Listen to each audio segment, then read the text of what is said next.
Hello YouTubies, now just let me slurp this red wine. Absolutely lovely. Right, so we've seen the last 2 episodes of Series 8 already now, and well, to be honest with you, it's not really been a series that I haven't been able to predict. Alright, I predicted that the Master would be returning. I predicted that Missy could be the Master in one of the earlier videos. I predicted that the Cybermen were returning. I predicted that the minds could be trapped in a matrix from Gallifrey. I mean, there's no creativity here. Well, actually there was. I mean, we had the heaven and sort of stuff from the Matrix, which was sort of kind of intriguing. I'm not sure why the Master would actually do that, but she did. Alright, to upgrade the mind somehow, to trick them into removing the sort of feelings, their feely willy buzzy feelings, and she did to most of them that she had time to do so. But why she would actually be working with the Cybermen, I don't know. Well, it's pretty obvious, isn't it? Because she wanted to build an army for the Doctor, and then she wanted to give the Doctor the army so that the Doctor could then kill the Master. I think she has a way out of all this, But let's just talk about the Series 8 in general before we go on to the actual last 2 parters. Well, it's not been a bad series, has it really, when you think about it? There's not been one single bad episode from Series 8. I mean, the Doctor's turned out to be a little bit of a bitch for Clara. I mean, Clara's taking him for a walk every single day, but on the whole, everything has been kind of lovely-doubly, nicey-wicey. It's been pretty good, and it's been a red wine moment for me.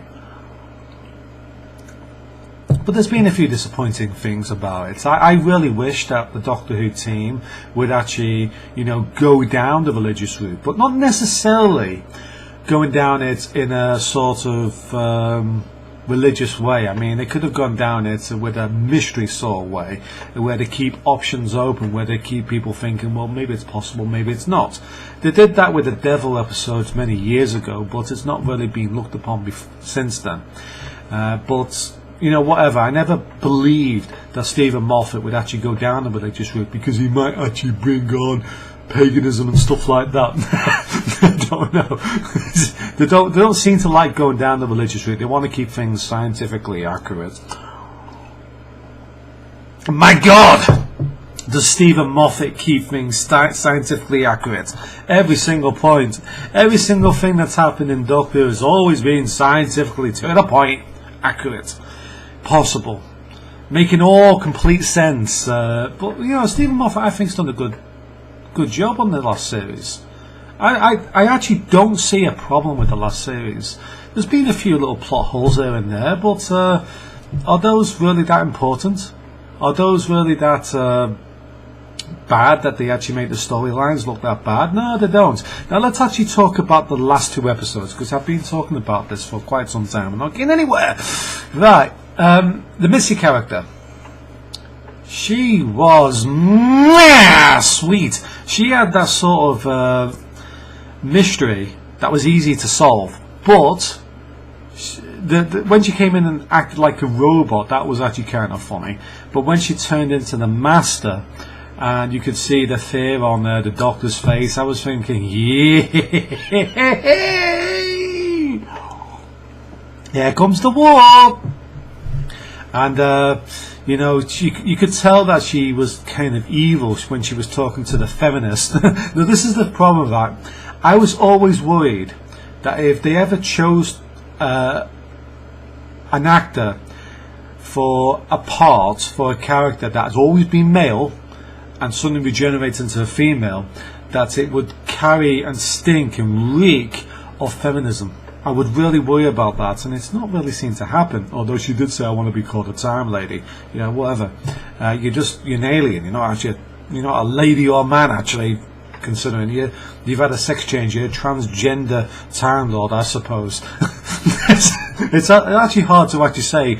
Time Lords having these gender changes, and then how does reproduction work? is the Doctor now going to get together with the Master and have babies, and after have the babies and he regenerates again, is he going to be a little bit sickened by the fact that he fucked the Doctor? I don't know. I mean, maybe this is just Time Lord stuff.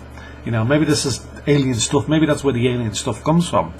But this sort of thing where they change sex suddenly in the 50 years, there's a lot of things that I question, but I understand that they are alien. You could get past anything with that. You could timey-wimey and the alien. That solves all problems.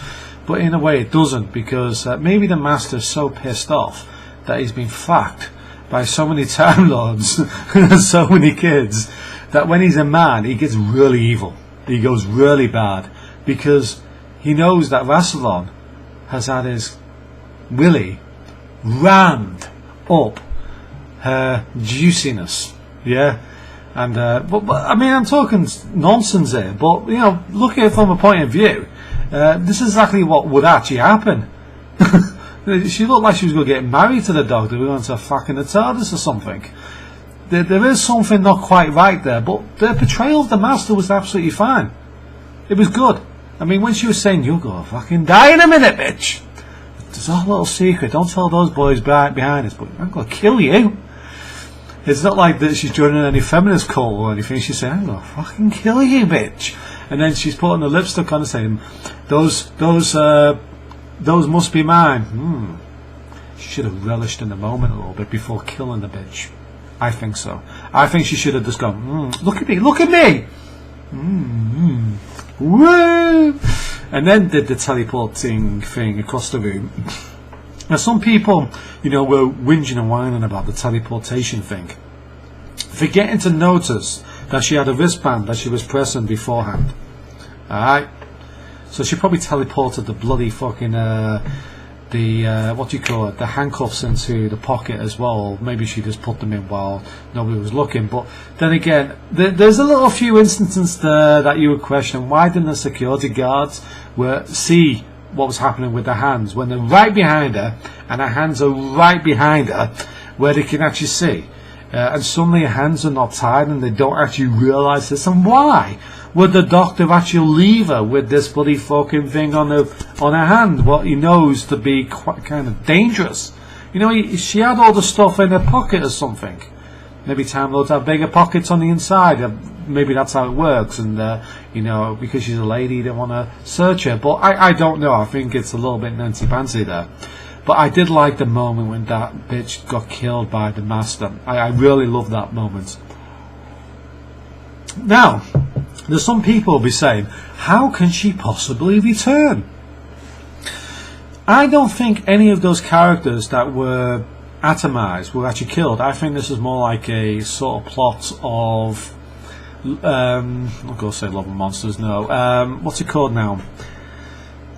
Oh, Bad Wolf.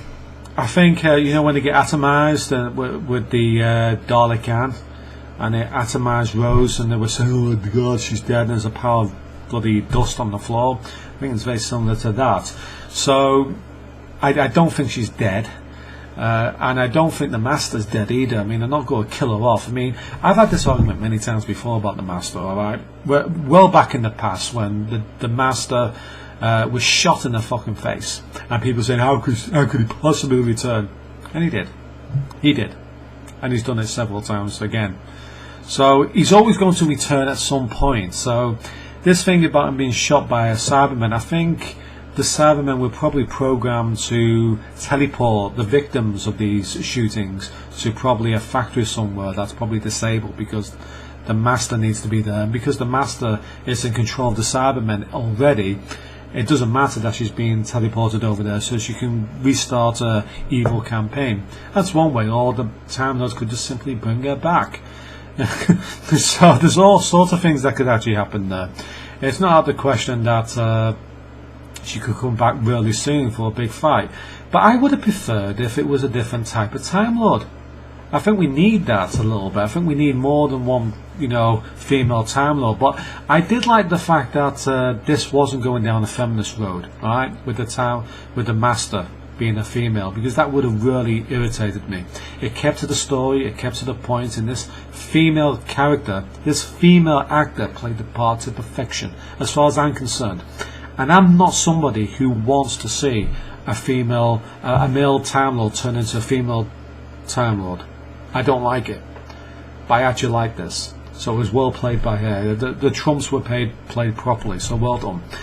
Because I was totally against it. And I'm not really for the Doctor being a female Time Lord unless it's played properly, without the feminism polluting it. I just want it to be played nicely and properly. In other words, to the point, make sure you are an alien, you are a Doctor, because she's not actually human, she's not actually interested in all this fucking feminism stupidity. Oh, sorry. Anyway, that's a completely different story.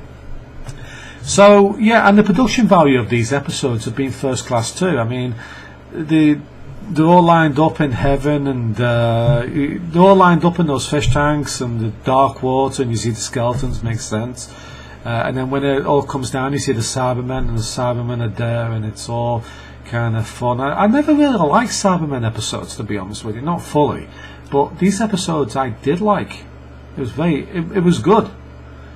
They were good, the Cybermen, except for they were blowing up at the end. I thought they could have kept some of them. Well, they did, didn't they? They kept the old sergeant that was one of Doctor's old fellow companions, sort of. I mean, he knew them from planet Earth many years ago. So, yeah, I mean, it was well done. It was well made, and that thing was bigger on the inside too, which is interesting because it's easier for a Time Lord to do.